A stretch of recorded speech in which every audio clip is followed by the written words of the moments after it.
Hi everybody, my name's Emma Boys and I am the creator of the Adventures in Paper Cutting series. After the launch of Paper Cutting Series 1, I would now like to introduce you to Series 2. Hundreds of you got in touch and gave great feedback on the craft pad number 1. So I've brought to you in this craft pad 12 brand new designs. These designs are ideas from you guys. So I had hundreds of comments, hundreds of people getting in touch with ideas of what they would like to see, and quite a few of them have made it into Series 2. So how about we have a look inside and we cut one of the templates today.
The top 3 questions that I was asked from the first craft pad were how hard to press, how long the blades last, and how to stick down.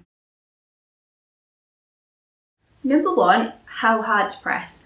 I would just like you to hold your scalpel exactly like you would hold a pencil, and I want you to imagine that you are just tracing the edge as if you were using a pencil, and that should be the right amount of pressure. If your hands are aching, you are definitely pressing too hard. Number 2 is how long do blades last. Now this depends entirely on how much pressure you apply when you're holding your scalpel and the intricacy of the design. Some people will find that they need to change their braid more frequently, and other people will find that they'll be able to cut many designs without having to change the blade. Number 3 is how to stick something down.